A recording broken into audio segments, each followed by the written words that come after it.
And so then you start to ask yourself, okay, if I'm in this relationship and the question of who am I? So if I'm about love or joy, am I experiencing love or joy right now?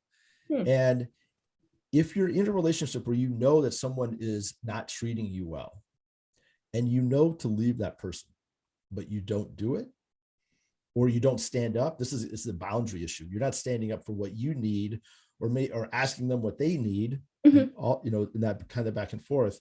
If you know to ask those questions and you're not doing it, there's some limiting belief, some doubt, some fear, some worry that is getting in the way of you doing what you know to do. Taking the time to explore what that is. What is it that got in the way? I told you at the beginning of my relationship, I was afraid to ask for what I wanted. And in looking back, I didn't really recognize it at the time, but in looking back, I was afraid that if I asked for what I wanted, she would leave me and then I'd be left alone. And there'd be nobody else for, you know, like I was lucky enough to get her. If she left, then there's going to be nobody else around. Welcome to the Beautifully Broken Me podcast, a podcast that will inspire you to live an abundantly beautiful life, a life as originally intended by God. In this podcast, I'll be sharing some of the cycles of abuse and narcissistic tendencies so that you'll become more aware of its subtle signs in order not to become her victim. My guest on this show will share some of their personal life stories that's helped them turn their broken situation into a purposeful life. My name is Noble IJ, and I'm your host on this show. Yay! I am super excited. The Beautifully Broken Me podcast clocks 1. So this episode is actually the last episode of the year. So this particular episode is episode 52. There are 52 weeks in a year. So that means we have consistently released episodes. Weekly episodes every single week. Wow, that is super incredible. And honestly, I couldn't have been able to do this without you guys listening, without you guys tuning in. I just want to say thank you so much. Thank you so much for always being there. Thank you so much for always tuning in. Thank you so much for your subscriptions, your comments, your feedbacks. The Beautifully Broken Me podcast clocks 1 year, April 3rd. So this is going to be our last episode for the first year of our podcast. There's going to be a few changes. You know, our podcast song is definitely going to change. My intro is definitely going to change. The outro is going to change. And it's going to be a few changes going forward. I just want you guys to be expectant. We are always looking for ways to serve you better. Yes. Noble IJ Collections. Noble IJ Collection is an online store. We specialize on derby hats, church hats, party hats, you know. It's basically handcrafted, handmade, beautiful hats. You know, that's my small gig. That's my side hustle. I really appreciate it if you do. Let's get started. Please go check it out with our episode for today. Episode 52. Oh my God, today I have an incredible guest. He's a relationship coach. He is incredible. Honestly, guys, I just want you to get your notepad, get your pen, get your notebook, and sit tight and enjoy this episode. Stay tuned. We're going to be discussing in this episode, we're going to be talking about finding love again. So if you've ever been, you know, heartbroken, if you've ever been, you know, in a traumatic, toxic relationship, you know, you want to listen to this podcast, you want to listen to this particular episode. And before I bring on my guest, I want to read his bio. Joey is a purpose-based relationship and podcast host. He helps people identify and use their purpose to deal with chaos in dating. And a little bit more about Joey. Like I said, he's a purpose-based relationship coach. He's also the host of Love Launch podcast. He works with entrepreneurs, executives, coaches, and consultants, helps them to find purpose, using purpose as part of their relationship in everyday life. Joey has been coaching and leading transformational workshops for over 20 years. His purpose is about helping people love their life. Joey is an avid skier. He lives in Northern California, and he recently published his first book, 99 Ways to Get Off the Pot While on the Pot. I just want to officially welcome you, Joey, to the Beautifully Broken Me podcast. Thank you very much. I'm glad to be here. Excited. I'm really happy, to have you on this, on this podcast. I just really want you to, introduce yourself. Who is Joey, really? Well, thank you. Yeah, I just want to applaud you for all the work that you're doing and just putting yourself out there. I know you've been, you've had some tough times in the past and right now, or you're going through some stuff as well. And so I just want to applaud you for putting yourself out there and being a voice through the chaos of dating, as I said. I am, as I said, I'm a purpose coach. I help people figure out who they are and what they're about. And I'm actually going through my own separation. And in that journey and in the therapy of going through that process and really looking at what worked and what didn't work in our relationship, and then starting to think about, well, what's next for me, I just really started to see, one, that like dating right now is crazy. It's chaotic. It's so uncertain.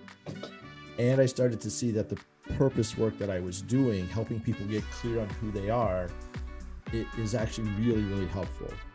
And the part that's really interesting for me is that out of all that work and really exploring my own purpose through my separation, looking at, because I said I'm about people loving their life, and I was asking, well, what got in the way of me loving my life, and what got in the way of my wife? Because clearly, if we weren't loving our lives, or if we were loving our lives, chances are we wouldn't be getting divorced.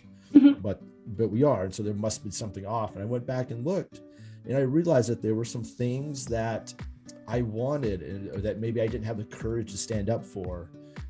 And we had a great relationship in many ways, but there were some things that built up over time that got in the way ultimately. And one of those things is that I really love actually talking about relationships.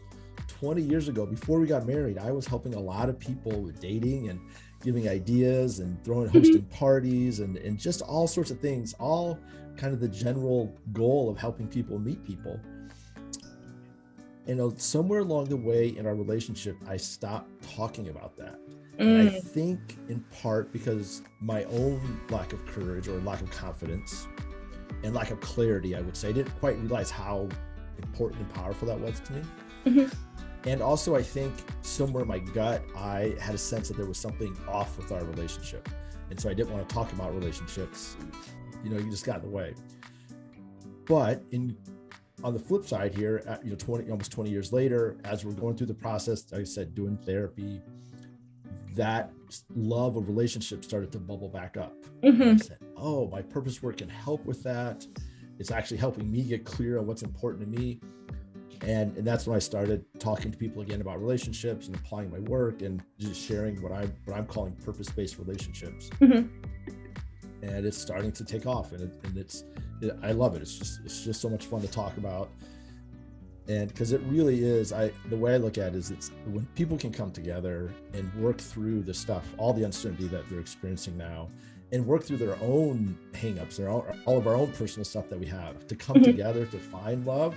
That's really a triumph for the human spirit, I say. That is no small feat. And so I just want to, I remind myself of that, and I want to remind other people of that it is incredible when people can come together. Thank you so much, Joey.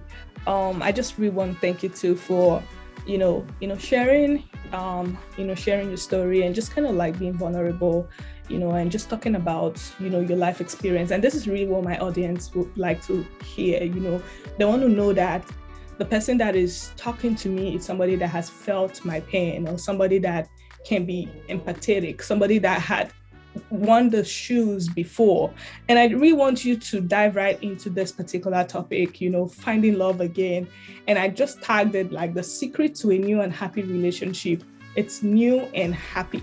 How can somebody listening, who had gotten it all wrong, in terms of relationship, or who had maybe one series of heartbreak? Can those kind of people find hope again? I believe so. It takes work. I'm not going to say it's you can just walk out and bump into somebody. It takes work, but I do say it's possible. And I actually think it is really helpful, again, to start with really getting clear on who you are.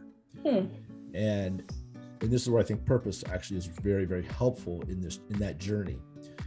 And one thing that's really important whenever you talk to someone about purpose is you want to understand what they mean by purpose. Because while there is some set definitions of purpose, the interpretation of those definitions are often different. And so the way I define purpose is that I say we all have something at our core, something like love or joy or happiness, something like that. And that our purpose, why we are here, is to experience and to share that thing. Okay. And our jobs, like this podcast for you, our relationships, all of those things are reflections of and manifestations of our purpose. They aren't our purpose. And we're not perfect at it. There's places in our life where we can be fully ourselves, and there's places in our life where we struggle. And I know you're a strong woman of faith, and the idea is that if you believe our purpose is related to a spirit, a soul, an energy, just the way the body is designed, wherever that thing comes from, that thing would have been there when, maybe you were before you were born, at birth, no matter what, it would have been there when you were very young, that core sliver of who you are. And that would have been there before any of the trauma that you experienced, before any of the pain, before you made any of your bad decisions, before you got into any bad situations, before someone did, hopefully not, but if they did horrible things to you, that all of that is on top of this core thing, that who you are. And I think by identifying that core thing and then starting to have a deeper understanding of that will give you the foundation and the courage and the confidence to weed through all the muck that we have. And I think this is important because I know for me, it gave me, knowing that I'm about people loving their life has given me the foundation to dive into my own muck, my own insecurities, my own doubts and fears and worries, in those places where I made mistakes and where I said things that were not, I shouldn't have said, or I got angry, or, whatever those things are. Before I had this as a foundation, I was always really afraid to look at myself because I didn't know what was down there. It was like diving into a deep pool where I didn't know it was there. But when you have your purpose and you look at it as something that's core to who you are, and it was there before all that muck showed up, you can then start to weed away. It's kind of like there's a foundation of a house that's covered by a bunch of weeds and bushes. And what there's to do is to brush away all of that, those weeds, and start to get the sense of the shape of that foundation. But you can do that because you know that foundation is there. Okay. If you don't know that foundation is there, it's much more difficult to dive into those weeds. And so I think it does make sense to take a breath, take some time and say, okay, who am I? And then you can start to brush away all the things that aren't that. Wow. I just really kind of like, identifying and asking yourself this very honest question, who am I? So this is basically bringing me to the next question. Like, that means, self-awareness is very important in finding love again. So I just really want you to dive right into this thing called self-awareness, because if I don't really know myself, if I'm not emotionally intelligent, I would always want to, I will expect so much from this other person, and then possibly I might be more like, a little insecure, and all of those kind of things. And I just really want you, in answering this question, touch on healing, because finding love again requires that, we heal from our past traumas in order not to carry all of those baggages into the next relationship, and then, and then the next one, and then the next one. So I just really want you to touch on that too. Yeah. Okay. Well, I think the first thing that we want to do is start to build up your confidence that you can work through it. Okay. If you're going to run a mile, Mm-hmm. if you've never run a mile before, you may not have the confidence that you can actually do it. And then you're less likely to actually do it. Mm-hmm. But once you run that mile or 10 miles or go for whatever it is that you do, you then sort of have the confidence that you can do it. Mm-hmm. And maybe you don't have to get the full way, but you can at least have getting started. So having confidence gives you, again, that foundation to say I can do it, and then it gives you the courage to actually take action. So in terms of healing, we want to give at least a sense of like, yeah, I have something at my core. And this is this is what led me to purpose work. And it's one of the great stumbling moments of my life. But the reason why I know that I have a purpose, and I'm going to say you have a purpose, and everybody listening to this has something at their core, is this. Through the 2010s to the 2017 or 18, about 7 or 8 years, I did several hundred videos where I would ask, let's say we're going to do a video for your mom. You get 30 or 40 or 50 of her best people saying what they love and appreciate about her. And then we would put all those videos together and we would show it at a birthday party or an anniversary or retirement, something like that. And people would say, Mom is amazing and brilliant and beautiful and those sorts of things. And what I started to see after doing, I don't know, some number, 50 or 100 of those videos, quite a few of those videos, is that there was always a theme in the video. The person was about love. It was about joy or happiness. It wasn't loud. It wasn't overt. It's not like everybody said the exact same things. But once I started to see it, it was always there. And I did videos for people from 7 to 90 all over the world. And that just gave me evidence that we all have this thing at our core. And the thing is that no matter how badly you have acted, no matter how badly people have done to you, done things to you, you have that thing at your core and nobody can take it away from you. And so even if you're coming out of a horribly bad relationship and you've experienced trauma, or you have delivered trauma to people, you still have this thing at your core. And so you can say, okay, I am about love, or I'm about joy, or whatever it is that you're about. I know, and I have acted in a bunch of different ways that were not that. But no matter what, you at least know that thing is there. And this is that foundation. This is where you can start digging through the weeds. But you have to know that that thing is there. Because if you don't know that thing is there, it's awfully scary, because you may think that you are a broken person, or you may think that you're a horrible person, or you've done bad things, or that you only attract bad people, or whatever those things are. Now, you have taken actions that have attracted people that hurt you. You have taken actions that have hurt other people. That has. I'm saying this metaphorically, of course. I'm not speaking to you. That has happened, but who you are at your core is something like love or joy or happiness. And so what there's to do is to identify that. And this is the purpose work that I do. And it doesn't take very long, but you can start to identify what that is. And then you can ask yourself 2 questions. How can I help myself experience more of that thing, of who I am? And how can I help others experience more of that? And that will start to give you baby steps.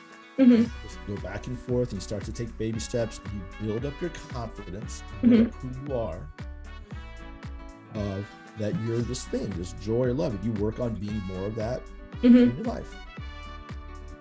And that's how you start to go. And this is going to show up in your relationships. It'll show up in your fitness, your finances, your career. You can just continually ask yourself, how can I help myself experience more of this thing? How can I help others? Okay. And then you go forward. Okay, you mentioned something that had to do with only attract bad people, because I've had somebody say that to me, I only attract, really more like, is it something that could be possibly mindset? Is it really like, is it really their type of mindset, or is it really that there's something they're doing wrong? I want to know your stand on that. Is it that there's something this particular person is doing wrong that is really making her like constantly attract, the same kind of narcissist, the same kind of, toxic people, or is it something that she has to change in herself, or something she needs to do? Like, just touch on that really. I always want to say this, because I want to be great respect, because people can be in some really painful relationships. And I don't want to ever come across that I'm saying that someone created the space where they get abused. Like that's not, I'm not at all saying that. And we also live in a world of systems. There's systems of that are very sexist or racist or biased and leaving people incredibly stressed and angry at each other, that you and I, and we are born into. And we have very, very little control over that. And we're impacted by it. And so there's some awareness of the world that we're living in. And we all have control over our lives in some degree. So there's this back and forth. So it's sometimes we need to look out at the world around us. Like if I'm always attracting, let's just say, narcissistic people, maybe I'm hanging out in places where there's just a lot of narcissistic men or narcissistic women. Like that's where I'm hanging out. And so you can start to look at it kind of a systems approach. And then but again, it comes back down, we have more control over ourselves. You and I have more control over ourselves than changing the political system or the economic system, let's say. And so then you start to ask yourself, okay, if I'm in this relationship and the question of who am I? So if I'm about love or joy, am I experiencing love or joy right now? And if you're in a relationship where you know that someone is not treating you well and you know to leave that person, but you don't do it, or you don't stand up, it's the boundary issue. You're not standing up for what you need or asking them what they need, in that kind of back and forth. If you know to ask those questions and you're not doing it, there's some limiting belief, some doubt, some fear, some worry that is getting in the way of you doing what you know to do. Taking the time to explore what that is. What is it that got in the way? I told you at the beginning of my relationship, I was afraid to ask for what I wanted. And in looking back, I didn't really recognize it at the time, but in looking back, I was afraid that if I asked for what I wanted, she would leave me, then I'd be left alone. And there'd be nobody else, like I was lucky enough to get her. If she left, then there's gonna be nobody else around. And that has nothing to do really with her, but that has to do with my own insecurities.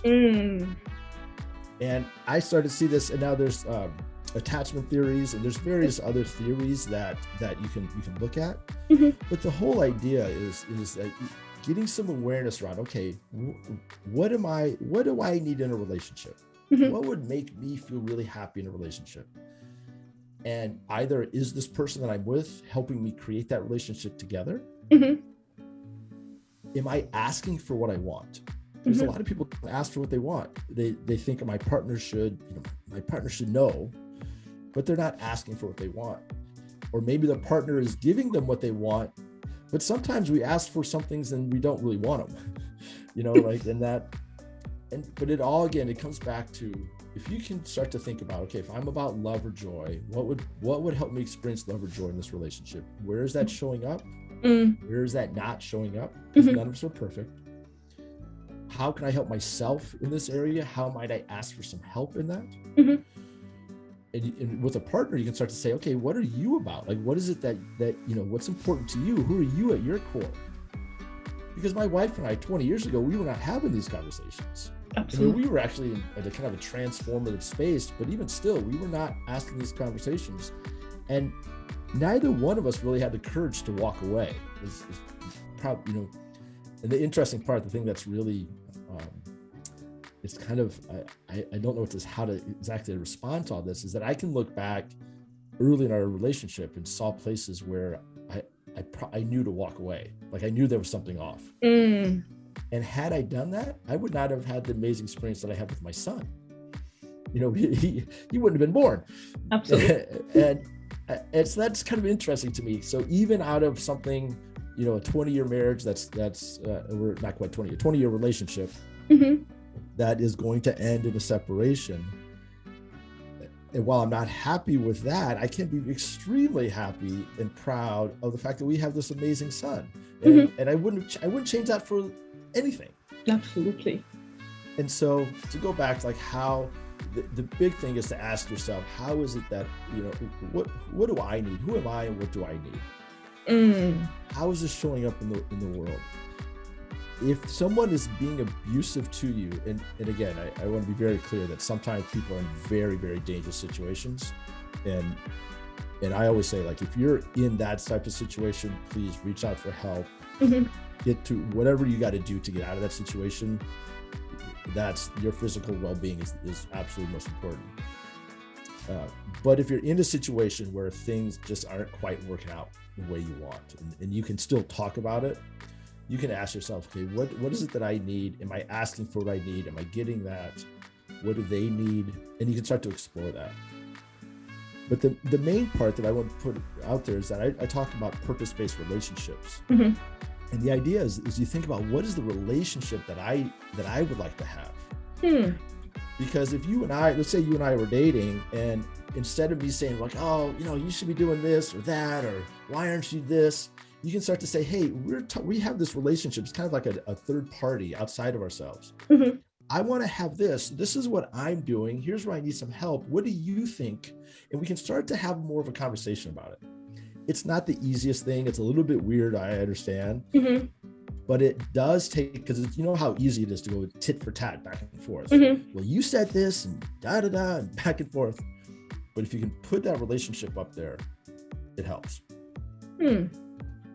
Wow, what I just got from this is basically like having purpose-based conversation, where the conversation is really not trying to get at each other, where it's not like trying to attack each other or trying to belittle somebody. It's just basically, in a way that shows respect, in a way that shows, mutual love and all of that. So I just really want you to touch on more like language in terms of our conversations. What kind of conversation would I say to my partner in order to make or mar my relationship? That's a great question.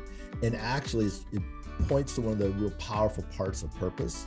So our purpose is who we are at our core, and that shows up in every area of life. Our job, our family, our fitness, our finances, all sorts of places. And sometimes you can actually go out and practice being yourself and saying what you want and standing up for what you need in places that are not as, say, charged as a challenging relationship. Because if you only practice being yourself with your partner, then you're like, I'm going to speak my mind to my partner, I'm going to tell him or her, but you don't do that in other areas of your life, you don't have enough practice. It takes work. It takes practice. It's an art form to be able to say, hey, this is not working for me. Here's what I need. I didn't appreciate this, whatever, or I want to help you with this, or whatever the conversation is. To have that good back and forth, to be able to work through a challenge. If you're only doing it with your partner in that relationship, it's sort of like trying to practice. You don't get better playing basketball while you're playing a basketball game. You get better in the practice. You go out, you go do lap, or you do layups, or whatever it is that you do. You don't practice in the game. Absolutely. So in a relationship that's maybe getting challenging, go practice being great and being your full self in other areas of your life. And that's what I call building up your purpose muscles. And then the next time you go to talk to your partner, you just have a little more experience. You have a little more foundation, and you can start to have those conversations. And the real amazing, powerful part is that the more that you practice with your partner, it's actually going to help you with your business and your family to be more of yourself there. It goes back and forth. There's always this back and forth with purpose. And so, like, let's just say, we're talking about finding love again. And, if you haven't been dating for a while, the idea of going back out into the dating world can be scary, and trying to be authentic and real with people can be very scary. So you can go practice at work, practice with a friend, practice with a safe, quote, safe person. And then when you go on that date and that person says, oh, tell me about yourself, you can say, oh, thank you. Well, I do this, this, and this, but who I am is about, say, love, and this is what love means to me. and it just flows much easier. And so ultimately what you have to do is you have to practice. Mm-hmm. And I also think part of a purpose-based relationship, part of thinking about what kind of relationship do I want, it makes sense to say, how are we going to resolve arguments? Because they're going to happen. Mm-hmm. I don't care how profound and brilliant you are, you're going to have arguments with the person that you spend that much time with. And thinking, just thinking about, this is how I want to resolve arguments, it will just bring a little bit of awareness to the situation. This is really incredible. Thank you so much for this, and just this kind of reminds me of, my relationship, my past relationship, my ex husband. He actually, it was more like of a relationship where I couldn't say my mind. I couldn't tell him anything.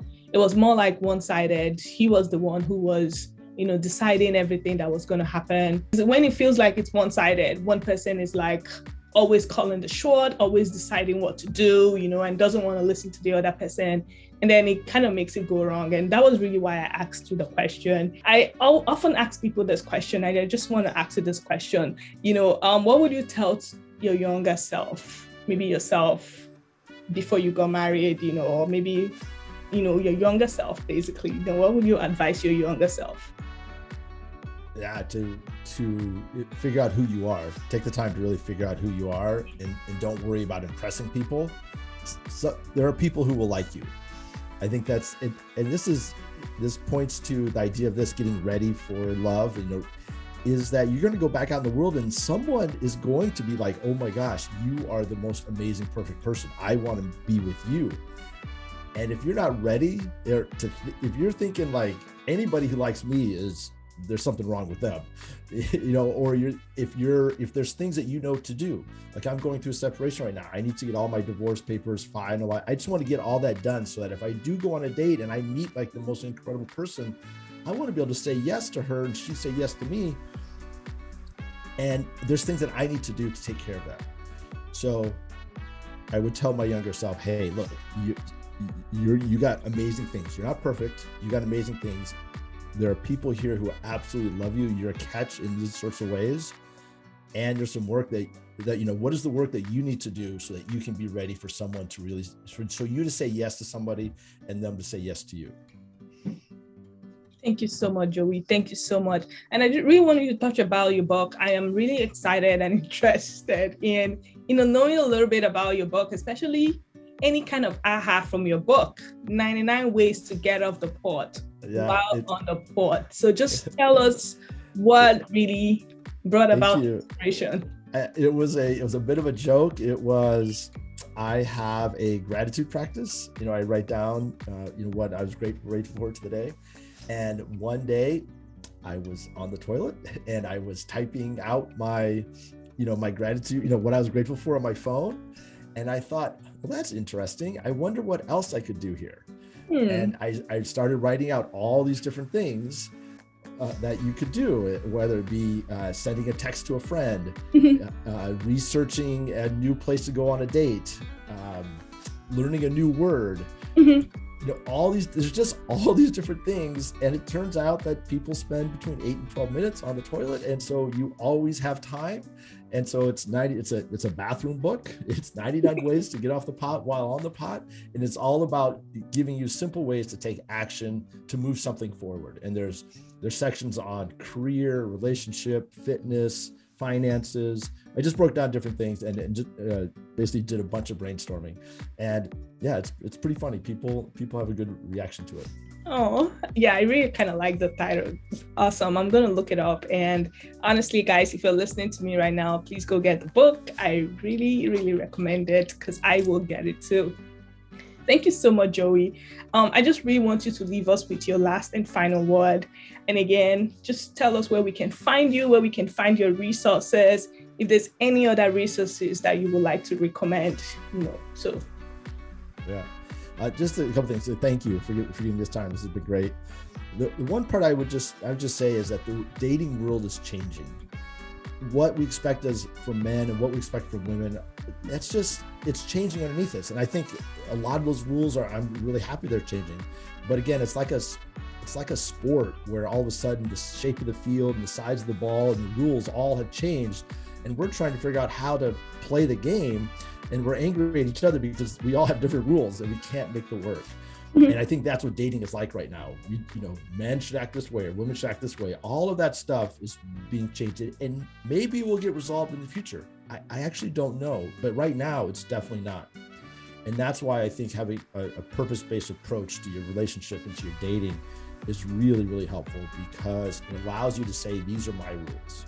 And it helps you be able to say, this is what I need. This is the kind of game. This is how I'm going to play the game. And it helps you learn how to be able to share that powerfully with the other people so that you can create the game together and so that you can move forward. I'm not saying it will always work in a relationship. Things will end, of course, or they may not work out. But the more you can kind of come together, create those rules, it just gives you the foundation to create a relationship that really works for you and your partner and for everybody in your life. Yes. So and you can find everything at joeychandler.net. That's all my work is there. Okay, I'm definitely going to put it on the show notes. I just want to thank you so much. Do you have any resources you want to recommend?